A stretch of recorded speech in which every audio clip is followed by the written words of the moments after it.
كتاب الله دستوري وخير الخلق أسوتنا بسنته انجلى نوري لهدي الحق أرشدنا كتاب الله دستوري وخير الخلق أسوتنا بسنته انجلى نوري لهدي الحق أرشدنا.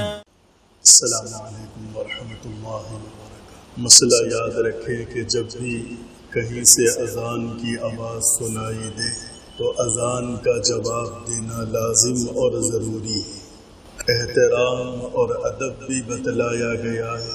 اللہ کا نام لیا جا رہا ہو، کلمہ شہادت پڑھا جا رہا ہو تو مسلمان کی شان یہ ہے کہ اپنی توجہ اس کی جانب کرے، سارا کام چھوڑ دے اور ان مبارک کلمات کی طرف اپنی توجہ کرے۔ حضرت نے ارشاد فرمایا بیک وقت اگر 2 اذانیں کہیں دی جا رہی ہوں تو آپ کے محلے کی جو مسجد کی اذان ہے اس کا جواب دینا ضروری اور لازم ہے۔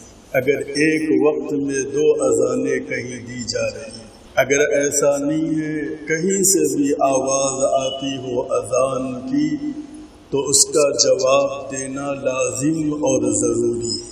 یہ مسلمان کی بہت بڑی شان ہے اور اللہ کے نام کا ادب اور عظمت اپنے دل میں رکھنا ہے۔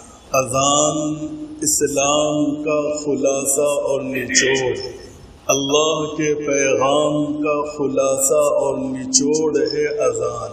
کبھی ہم ان کلمات کے اوپر غور کریں کہ کس طرح سے یہ کلمات کہے جاتے ہیں اور اس کے معنی اور مطلب کیا ہے۔ اللہ اکبر یعنی اللہ کی بڑائی اور عظمت اور کبریائی کو اپنے دل کے اندر بٹھانا اور لازم کرنا۔ جس مومن اور انسان کے دل میں اللہ کی بڑائی آ جائے تو پھر وہ سب کو چھوٹا سمجھے گا، سب کا انکار کرے گا اور ایک اللہ کی طرف وہ ہر وقت اپنا دھیان رکھے گا۔ اللہ کے بڑے ہونے کا کیا مطلب ہے؟ کیا صرف الفاظ پر یا صرف الفاظ کے دہرانے کا نام ہے؟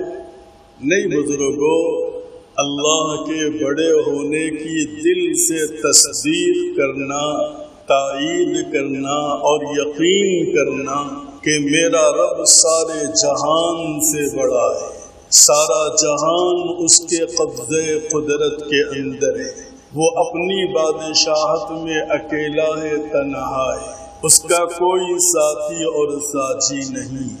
پھر اس کے بعد جو کلمات اذان میں کہے جاتے ہیں، اشہد ان لا الہ الا اللہ، کیا مطلب ہے کہ میں گواہی دیتا ہوں ہوش اور حواس کے ساتھ، ایسا نہیں کہ بے ہوشی اور نیند میں گواہی دے رہا ہوں، بلکہ اپنے پورے ہوش اور عقل سے اس بات کی گواہی دیتا ہوں کہ اللہ کے سوا کائنات میں کوئی پوجنے کے لائق نہیں۔ اشہد ان لا الہ الا اللہ، اللہ کے سوا کوئی پوجنے کے لائق نہیں۔ عبادت صرف اس ذات کا حق ہے اور وہی عبادت کا سزاوار ہے۔ عبادت اسی کے لیے ہوگی، اس کے علاوہ کوئی عبادت کا حقدار نہیں۔ وہ اپنے حق میں اکیلا ہے، تنہا ہے، اس کا کوئی پارٹنر نہیں۔ پھر اذان کا جملہ اشہد ان محمد رسول اللہ، میں گواہی دیتا ہوں محمد اللہ کے رسول ہیں۔ رسول کے معنی اللہ کی طرف سے بھیجے گئے اپنے قاصد ہیں، اپنے پیغمبر ہیں اور خصوصی بندے ہیں، عام بندوں کی طرح آپ کا حال نہیں ہے۔ آپ اللہ کی طرف سے اس دنیا میں بھیجے گئے ہیں اللہ کا پیغام دے کر، اس کی میں تصدیق کرتا ہوں، ایمان لاتا ہوں، دل سے اس پر یقین کرتا ہوں کہ محمد صلی اللہ علیہ وسلم اللہ کے رسول اور پیغمبر ہیں۔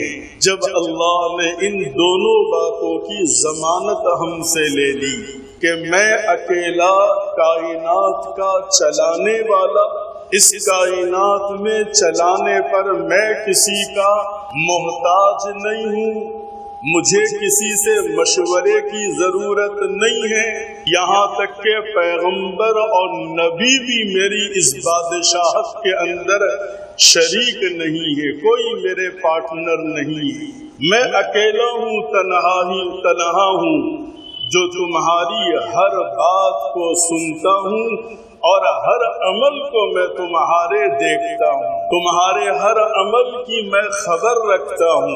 اللہ رب العزت نے یہ ساری باتیں قرآن کے اندر بیان فرمائی ہیں۔ جب بندہ اس کو مان لے اور دوسرا جز محمد عربی کو اللہ کا رسول مان لے، کیا مطلب کہ وہ رسول جو باتیں بتلا کر گئے ہیں وہ سب اللہ کی طرف سے تھی۔ اللہ بظاہر اس دنیا میں ہم کو دکھ نہیں سکتے اور ہمارے اندر اتنی قوت نہیں ہے کہ ہم اللہ کا مشاہدہ کر سکیں، اللہ پاک کو ہم دیکھ سکیں۔ ہم کمزور، ہمارے اعضاء کمزور، ہمارا بدن کمزور، ہماری آنکھیں کمزور، اس مالک کو، اس بادشاہ کو ہم اس دنیا کے اندر دیکھنے کے قابل نہیں۔ اس کو دیکھنے کے لیے اللہ نے دوسرا جہان رکھا ہے اور اسی کا نام آخرت ہے۔ فرما برداروں کو اللہ کی زیارت اس جہان کے اندر وقتاً فوقتاً ہوتی رہے گی، دکھلائی جاتی رہے گی۔ اعمال کے اعتبار سے جو جتنا اس دنیا میں اللہ کا فرما بردار ہوگا، اللہ پاک شانہ کی زیارت بار بار اس کو کرائی جاتی رہے گی۔ حدیث پاک کے اندر میرے اور آپ کے آقا جناب محمد الرسول اللہ صلی اللہ علیہ وسلم نے ارشاد فرمایا ہے، جب اللہ کا جلوہ ہوگا، اللہ پاک شانہ متمکن ہوں گے، حضرت داؤد علیہ السلام جن کو قرآن پڑھنے کے لیے کہا جائے گا، ایسی آواز حضرت داؤد کی تھی کہ جب وہ اللہ کا کلام زبور پڑھا کرتے تھے، اڑتے ہوئے پرندے رک جایا کرتے تھے، علماء بیان کرتے، حضرت داؤد کو سامنے کیا جائے گا اور اللہ کا کلام پڑھنے کے لیے کہا جائے گا، اور درجات کے اعتبار سے وہاں کرسیاں لگائی جائیں گی، جیسے اسٹیڈیم کے اندر آپ دیکھتے ہو جو VIP ہوتے ہیں ان کو قریب بٹھایا جاتا ہے، ایسے ہی اللہ کے برگزیدہ اور نیک اور فرما بردار اطاعت شعار بندوں کو قریب رکھا جائے گا، اعمال کے اعتبار سے فاصلہ برقرار رکھا جائے گا، اور پھر اللہ پاک شانہ کی زیارت ہو۔ اہل جنت جب جنت کے اندر پہنچا دیے جائیں گے، ان سے پوچھا جائے گا کہ کوئی اور خواہش تمہاری ہے، کوئی اور تمنا تمہاری باقی ہے، تو اہل جنت کہیں گے کہ کون سی ایسی خواہش ہے اللہ نے جس کو آج پوری نہ کی ہو، ہر خواہش کو اللہ نے پوری کر دیا ہے۔ کہا جائے گا کہ ایک اور خواہش باقی ہے، اہل جنت حیران اور تعجب سے پوچھیں گے کہ وہ کون سی ہماری خواہش ہے، تو کہا جائے گا کہ اپنی امت کے علماء سے پوچھو، جنت کے اندر بھی عالموں کی ضرورت پیش آئے گی، امت کے افراد علماء کے پاس جائیں گے اور ان سے پوچھیں گے کہ کون سی ہماری خواہش رہ گئی ہے۔ دوستو، بزرگوں نے فرمایا آج لوگ علماء اور عالموں سے بے نیاز ہو کر زندگی گزارنا چاہتے ہیں تو آخر وہ اپنی منزل بھٹکتے ہیں۔ ارتداد پر انجام ہوتا ہے، گمراہی پر انجام ہوتا ہے، باطل فرقوں میں جا کر اپنی زندگی کو ختم کرتے ہیں۔ جو اہل دین سے دور رہتے ہیں، علماء سے دور رہتے ہیں، انبیاء کے وارثین سے دور رہتے ہیں، علوم نبوت کے حاصل کرنے والوں سے اپنے آپ کو آزاد رکھ کر زندگی گزارنا چاہتے ہیں، ہم نے دیکھا کہ ان کا انجام یا تو کسی باطل فرقے میں اٹک گئے، یا تو کسی گمراہ راستے کے اوپر پہنچ گئے، یا پھر من مانی کرنے لگے، خواہشات پر زندگی گزارنے لگے، قرآن کی تفسیر من مانی کرنے لگے، حدیث کی شرح من مانی کرنے لگے، مسائل اپنی طرف سے بیان کرنے لگے۔ جب بے دین آدمی جس کا علم دین سے تعلق نہ ہو، علوم نبوت سے تعلق نہ ہو، اس کے اندر ماہر نہ ہو، ایسوں کو اپنا امام مت بناؤ، ایسوں کا اقتداء مت کرو۔ جب دنیا کے اندر ہم جو جس لائن کا ماہر ہوتا ہے ہم اس کے مشورے پر عمل کرتے ہیں، اس کے پیچھے چلتے ہیں، اس کی بات مانتے ہیں۔ اتنی موٹی بات سمجھ میں نہیں آتی کہ دین کے معاملے میں ہم ایسوں کو اپنا بڑا بناتے ہیں جس کو نہ لباس کا ڈھنگ ہے، نہ نبی کی سنت کا پتہ ہے، نہ نبی کے عادات اور اطوار کا کوئی پتہ ہے، نہ نبی کی زندگی کا کوئی اس کو خیال ہے۔ بس 10-20 حدیثیں یاد کر لیا، کچھ قرآن پڑھنا آ گیا، لوگوں کو بیٹھ کے سمجھانا شروع کر دیا، ہم اس کی اقتداء کرتے ہیں، اس کے پیچھے چلتے ہیں۔ اتنی موٹی بات سمجھ میں نہیں آتی۔ دین کہاں سے لینا چاہیے، کس کے پاس سے لینا چاہیے، دین کے معاملے میں کس کی بات ماننا چاہیے۔ جب دنیا کے معاملے کے اندر کوئی آدمی کپڑا خریدنے کے لیے گوشت کی دکان پر نہیں جاتا، کوئی آدمی مچھلی لینے کے لیے سودے کی دکان پر نہیں جاتا، کوئی آدمی اپنے گھر کی تعمیر کروانے کے لیے ڈاکٹر کے پاس نہیں جاتا، کوئی آدمی اپنا علاج کروانے کے لیے انجینئر کے پاس نہیں جاتا، جب دین کے راستے دنیا کے راستے ہیں اور دنیا کے شعبے ہیں اور اسی شعبے سے تعلق رکھنے والوں سے مشورہ لیا جاتا ہے، تو اتنی موٹی بات سمجھ میں نہیں آتی کہ دین کے معاملے میں بھی ہم اہل دین کا دامن تھامیں، علماء کا دامن تھامیں، علماء کی مجلسوں کے اندر آئیں، اہل اللہ کی خدمت کے اندر جائیں اور ان سے دین ہم لیں۔ میرے دوستوں اور بزرگوں، اگر کوئی آدمی علاج کروانے کے لیے کسی انجینئر کے پاس جائے گا تو علاج نہیں ہوگا، اگر کوئی مریض آدمی کسی گوشت کی دکان والے پر جا کر دوا پوچھے تو اس کو دوا غلط ملے گی۔ ایسا ہی اگر علم دین حاصل کرنے کے لیے آپ نیٹ کا راستہ جو غلط اندازوں پر ہے، ہر کوئی آزاد ہے، ہر کوئی دخل دیتا ہے، دین ہی اتنا سستا ملا، دین ہی اتنا آسان ملا کہ اس کے اندر ہر آدمی دخل دے اور ہر آدمی بات کرے، ہر آدمی تفسیر کرے، ہر آدمی تشریح کرے، ہر آدمی مسائل بیان کرے۔ میں آپ کو ایک بہت بڑی بات سمجھا رہا ہوں جو اس وقت کا بہت بڑا المیہ، ایک بہت بڑا المیہ اس وقت کا ہے۔ گمراہ باطل فرقے ہر دن بڑھ رہے ہیں، اہل اللہ اپنی خانقاہوں کے اندر، اپنے حجروں کے اندر اور اپنے اہل دل کی مجلسوں کے اندر اللہ کی محبت کی انگھیٹیاں چلا رہے ہیں۔ استفادہ کون کریں گے؟ جو اہل اللہ سے محبت کرے گا، اہل دین کے قریب آئے گا، علماء کو اپنا رہبر مانے گا اور علماء سے اپنا تعلق جوڑے گا۔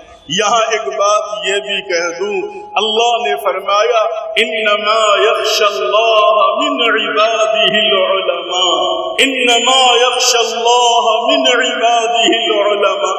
میں کچھ اور بات کرنے کے لیے آیا لیکن بات کسی اور طرف نکل پڑی ہے تو اسی پر اپنی بات کو ختم کرتا۔ اللہ پاک نے علماء کے لیے فرمایا مجھ سے سب سے زیادہ وہی بندے ڈرتے ہیں جو علماء ہیں، اہل علم ہیں، اور جس عالم کے دل میں اللہ کا ڈر اور خوف نہ ہو اس آیت کی روح سے وہ عالم کہلانے کے قابل نہیں، اس کو عالم نہیں مانا جائے گا جس دل کے اندر اللہ کا ڈر اور خوف نہ ہو۔ آیت پاک یہ رہبری کر رہی ہے انما یخشی اللہ من عبادہ العلماء، میرے بندوں میں سب سے زیادہ مجھ سے خوف رکھنے والے اور ڈرنے والے علماء ہوں گے، اہل علم ہوں گے، جس کے سینوں میں علوم نبوت ہوگا اور اللہ کی معرفت ہوگی، وہی بندے اللہ سے سب سے زیادہ ڈرنے والے ہوں۔ اسی لیے ہر عالم کو اپنا رہبر نہ بناؤ اور ہر عالم سے بدظن بھی مت ہونا، ہر عالم کو اپنا رہبر بھی مت بنانا اور ہر عالم کو اپنا بدظن بھی مت ہونا، اس سے دور بھی مت ہونا۔ میرے دوستوں اور بزرگوں، اللہ رب العزت نے ساری باتیں سمجھا دی ہے قرآن مجید کے اندر۔ ہم نے کس کو اپنا امام بنایا، کس کو اپنا بڑا بنایا، کس کو اپنا قائد بنایا؟ اللہ تعالیٰ نے قرآن مجید میں اپنے باوفا بندوں کا تذکرہ کرتے ہوئے فرمایا من يرتد منكم عن دينه فسوف يأتي الله بقوم يحبهم ويحبونه أذلة على المؤمنين أعزة على الكافرين يجاهدون في سبيل الله ولا يخافون لومة لائم۔ اللہ نے کچھ علامات بتلائے، کچھ نشانیاں بتلائی اس آیت کے اندر، اللہ کے چاہنے والے اور اللہ سے ڈرنے والوں کا حال کیا ہوگا۔ من يرتد منكم عن دينه فسوف يأتي الله بقوم يحبهم، ایسی قوم جو اپنے دل میں اللہ سے محبت رکھتی ہے، اللہ ان سے محبت کرتا ہے اور وہ اللہ سے محبت کرتے ہیں۔ اللہ سے محبت کرنے والا بتاؤ کبھی گناہ پر آمدہ ہوگا، غلط کاموں پر آمدہ ہوگا؟ جس کے دل میں اللہ کی محبت ہو وہ نافرمانی کرے گا، اس کا حکم توڑے گا؟ بتلائیے، اپنے دل کو اپنا مفتی بنائیے، کسی کام کے کرنے کا ارادہ ہو اپنے دل سے پوچھئے کہ میرے اس عمل سے میں تو خوش ہو جاؤں گا، اے دل تو بھی خوش ہو جائے گا، لیکن جس رب نے مجھ کو بنایا کیا وہ بھی خوش ہوگا؟ آپ اپنے دل کو مفتی بنائیں اور اس سے فتویٰ لیں اور اس سے آپ سوال کریں جو کام میں کرنے جا رہا ہوں کیا میرا رب اس سے راضی ہے، کیا میرا اللہ اس سے خوش ہوگا؟ اور جب آپ کا دل گواہی دے کہ تیرا یہ عمل یہ ایک گناہ ہے، تیرے رب کو ناراض کرنے والا ہے، دل کو توڑ دیجئے اور رب کے حکم کو بجا لائیے، رب کے حکم کے اوپر عمل کیجئے، اپنے دل کی کوئی پرواہ مت کیجئے۔ اللہ رب العزت نے فرمایا من يرتد منكم عن دينه فسوف يأتي الله بقوم يحبهم ويحبونه أذلة على المؤمنين أعزة۔ اللہ رب العزت سے محبت کرنے والا بندہ نماز نہیں چھوڑے گا، اپنی زبان سے غلط بات نہیں کرے گا، کسی کے اوپر ظلم نہیں کرے گا، کسی کا حق نہیں دبائے گا، کسی کا حق نہیں مارے گا اور جھوٹ نہیں بولے گا، سود نہیں کھائے گا اور رشوت اپنا رزق نہیں بنائے گا۔ اور اپنے چھوٹوں پر رحم کرے گا، بڑوں کا احترام کرے گا۔ اللہ سے محبت کرنے والے بندوں کے علامات قرآن نے بیان کیے۔ عباد الرحمن یمشون علی الارض ہونا، رحمان کے بندے وہ ہیں جو زمین پر عاجزی اور تواضع، اور ایک مسلمان دوسرے مسلمان سے ملاقات کرتے ہیں تو تواضع اور عاجزی کے ساتھ ملاقات کرتے ہیں، گھمنڈ اور تکبر اور اکڑا کے اپنے آپ کو نہیں رکھتے۔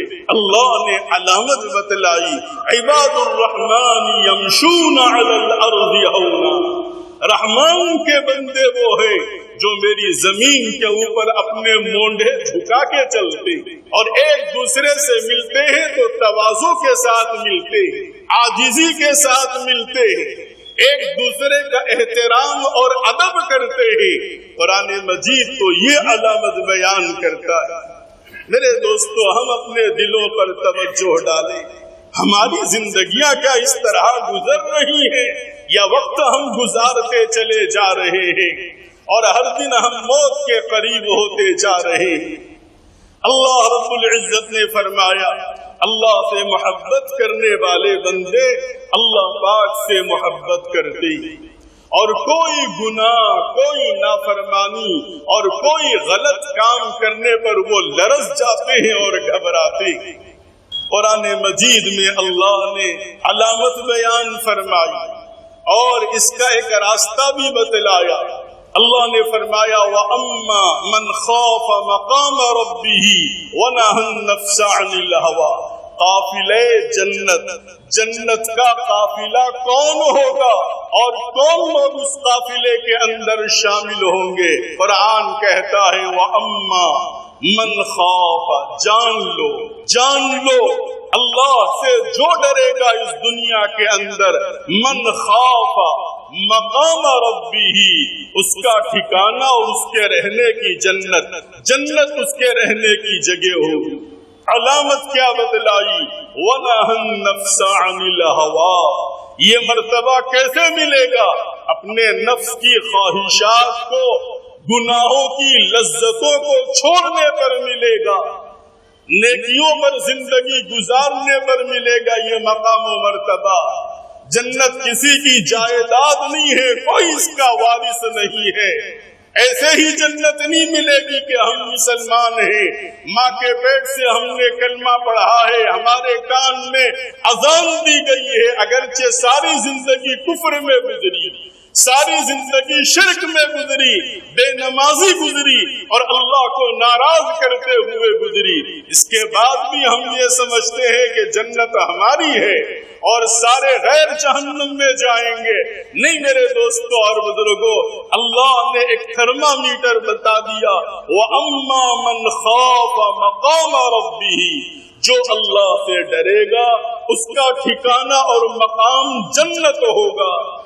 اور وہ ڈرنا کیا ہے تو آگے جملے میں فرمایا وَنَهَى النَّفْسَ عَنِ الْهَوَىٰ، وہ بچتا رہے غلط خواہشوں سے، گناہوں کے کام سے، گناہوں کے خواہشوں سے وہ اپنے آپ کو بچاتا رہے۔ اللہ پاک نے اس کو بتلا دیا، یہ اگر اس کے اندر ہوگا تو پھر اس کا ٹھکانہ جنت کے اندر ہوگا۔ میرے دوستوں اور بھائیوں، اللہ پاک نے واضح طور پر اور صاف طور پہ بتلا دیا کہ جو بندہ اس دنیا میں ڈرے، ہمارے حضرت فرماتے ہیں ڈرنا بھی اعتدال کے ساتھ میں ہو، حق ادا کرے، بیوی بچوں کا، ماں باپ کا، دوستوں کا، پڑوسیوں کا حق ادا کرتا رہے۔ ڈرنے سے مراد یہ نہیں ہے کہ کسی گوشے کے اندر بیٹھ جائے، ہاتھ میں تسبیح لے لے اور ہر وقت کانپتا رہے، دل کے اندر جسم کے اوپر لرزہ طاری ہو جائے، اس کو ڈرنا نہیں کہتے۔ ڈرنے کا مطلب ہے گناہ کے کام سے رک جانا، اپنے آپ کو بچا لینا اور بچوں کا حق بھی ادا کرنا، گھر کی ذمہ داریاں بھی پوری کرنا، ماں باپ کا خیال بھی رکھنا۔ یہ جاہلوں کی طرح سے ڈرنا نہیں ہے کہ ایک گوشے میں بیٹھ گیا اور کانپتا رہا، روتا رہا اور دعائیں مانگتا رہا، اس کو ڈرنا نہیں کہا جاتا۔ حضرت نے ارشاد فرمایا ڈرنے سے مراد یہ ہے کہ اللہ کا حق ادا کرے، بندوں کا حق بھی ادا کرے، کام کاج بھی کرتا رہے، لیکن جہاں گناہ کا معاملہ آئے وہاں اپنے آپ کو بچا لے، دور رہے۔ جہاں گناہ کا معاملہ آئے میرے دوستوں اور بزرگوں، اسی کے اندر ہم سارے لوگ بچتے نہیں ہیں اور ہمت نہیں کرتے ہیں۔ حضرت نے ارشاد فرمایا مسجد کے کونوں میں قرآن پڑھنے والے تو بہت ملیں گے، مسجد میں نوافل پڑھنے والے بھی بہت ملیں گے، لیکن بازار میں اپنی آنکھوں کو بچانے والے کم ملیں گے۔ جب گناہ سامنے آئے، بے پردہ عورتیں سامنے آئے، ان سے اپنے آپ کو بچانا، نظر نیچی کر لینا۔ کوئی معاملہ ہو، کوئی معاہدہ ہو، اس کے اوپر قائم رہنا، عقل حلال کے لیے کوشش کرنا، اس کے لیے بچنے کا اہتمام کرنا، اصل تقوی اس کا نام ہے۔ نوافل پڑھنے کا نام تقوی نہیں ہے، قرآن مسجد کے کونوں میں بیٹھ کے ختم کرنے کا نام تقوی نہیں ہے۔ تقوی نام ہے گھر کے اندر، اندھیرے میں بھی آپ اللہ سے ڈرو، لوگوں کے درمیان بھی گناہوں سے آپ بچو، بازار میں بھی جاؤ تو اپنی آنکھوں کو گندا مت کرو، اپنے دلوں کو پراگندہ مت کرو، اپنی زبانوں کو پراگندہ مت کرو۔ تقوی اس کا نام ہے۔ حضرت حکیم الامت تھانوی رحمت اللہ علیہ نے واقعہ بیان کیا کہ ایک بادشاہ نے اپنی بلی کی ایسی تربیت کی کہ اس کے سر کے اوپر چراغ جلا کر وہ فرامین سلطنت لکھا کرتا تھا۔ بادشاہ دوسرے لوگوں کو حکم صادر کرتا تھا، لکھا کرتا تھا۔ ایک دن اس نے وزیر کو بلایا اور کہا کہ دیکھو میں نے اس بلی کی ایسی تربیت کی ہے کہ اس کے سر کے اوپر چراغ میں رکھتا ہوں اور فرامین سلطنت لکھتا رہتا ہوں، لیکن یہ اپنا سر نہیں ہلاتی ہے، چراغ اپنے سر سے گرنے نہیں دیتی۔ وزیر نے کہا کہ بادشاہ آپ کی اس بلی کا امتحان لے لوں گا اور اس کا ریٹ تب لگاؤں گا، اس کے تقوی کا کی قیمت میں جب لگاؤں گا۔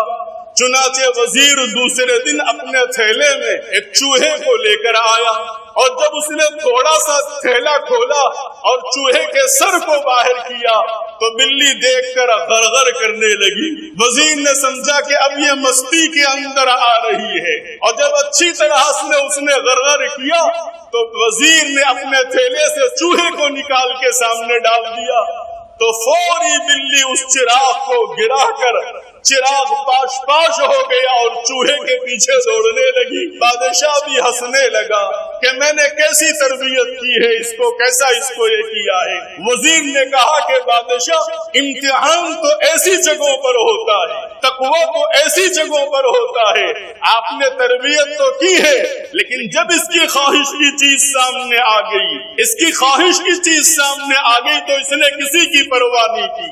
ایسے ہی میرے دوستوں اور بزرگوں، مسجدوں میں، گھروں میں یا مبارک راتوں میں بیٹھ کے نفلیں پڑھنا، قرآن ختم کرنا، اس کا نام تقوی نہیں ہے۔ جب ہماری خواہشیں انگڑائیاں لے رہی ہوں، جذبات ابھر رہے ہوں، دوست تقاضا کر رہے ہوں، ماحول ہم کو ابھار رہا ہو، ایسے وقت میں ہم اللہ کی طرف متوجہ رہنا اور قرآن مجید کو اپنے سینے سے لگائے رکھنا، پیغمبر رسالت امام الانبیاء محمد الرسول اللہ کے قدموں میں زندگی ڈالنا، یہ اصل غلامی ہے اور اصل محبت اسی کا نام ہے۔ ایسا نہیں ہے کہ ہم اندھیروں میں گناہ کرتے رہے، تنہائیوں میں اللہ کو ناراض کرتے رہے اور گوشوں میں بیٹھ کے رب کے سامنے روتے رہے، اور جب بازار میں آئے، لوگوں کے درمیان آئے، تقوی لپیٹ کے اندر رکھ دے، اس کا نام ڈرنا نہیں ہے۔ اللہ رب العزت نے فرمایا وَأَمَّا مَنْ خَافَ مَقَامَ رَبِّهِ وَنَهَى النَّفْسَ عَنِ الْهَوَىٰ، جان لو جو اس دنیا میں اللہ سے ڈرے گا، گناہوں سے اپنے آپ کو بچائے گا۔ گناہ کس کا نام ہے جس کو اللہ نے قرآن کے اندر بیان کر دیا، انما حرم علیکم المیتۃ والدم ولحم الخنزیر وما اہل به لغیر اللہ، اور کہیں فرمایا حرمت علیکم امہاتکم وبناتکم واخواتکم وعماتکم وخالاتکم وبنات الاخ، آخری آیت تک اللہ نے گنوا دیا، اور کہیں اللہ نے ارشاد فرمایا کہ اے لوگوں، میں نے سود کو حرام کیا، رشوت کو حرام کیا، جھوٹ کو حرام کیا، حق تلفی کو حرام کر دیا، نمازوں کے چھوڑنے کو گناہ کبیرہ قرار دیا، شرک کرنے کو میری سب سے بڑی نافرمانی میں کہتا ہوں۔ میرے دوستوں اور بزرگوں، کبھی قرآن پڑھو، اللہ نے جن باتوں سے منع کیا اور جن باتوں سے بچنے کا حکم دیا ہے اور جن کاموں کے کرنے کا حکم دیا ہے، اس پر نظر ڈالو اور اس پر عمل کرنے کا اہتمام کرو۔ ایسا نہیں کہ ساری زندگی ایسی نماز پڑھی کہ نہ سورہ فاتحہ صحیح پڑھنا آیا، نہ رکوع صحیح کرنا آیا، نہ سجدہ صحیح کرنا آیا، نہ سجدے کی تسبیح صحیح پڑھنا آیا، نہ قیام کے اندر ثنا صحیح پڑھنا آیا، نہ قرآن کی مختصر صورتیں یاد کی ہیں۔ کیا ایسا ایمان ہم کو جنت میں پہنچائے گا؟ میرے دوستوں اور بزرگوں، اپنی زندگی کی فکر کرنا چاہیے، اپنی زندگی کے بارے میں سوچنا چاہیے۔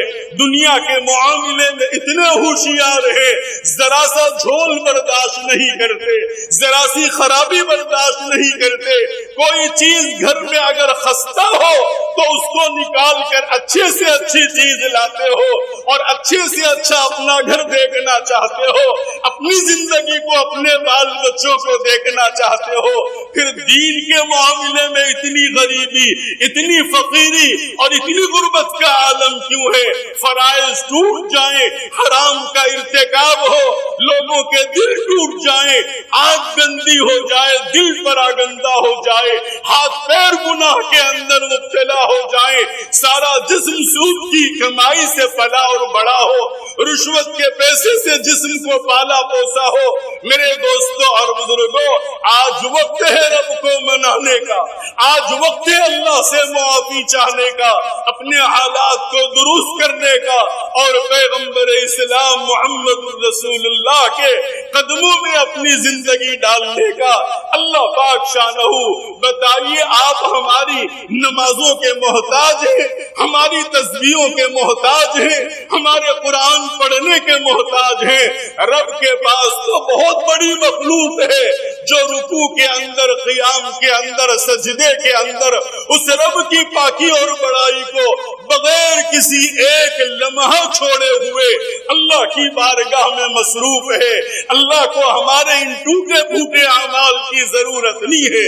گناہوں سے اپنے آپ کو بچانا، صحیح معنوں میں مسلمان بن جانا، اور جو صفات اللہ نے قرآن میں بیان فرمائے ان صفات کو اپنی زندگی کے اندر لانے کا اہتمام کرنا۔ اللہ تعالی ہم سب کو عمل کی توفیق عطا فرماوے۔ وآخر دعوانا الحمد للہ رب العالمین۔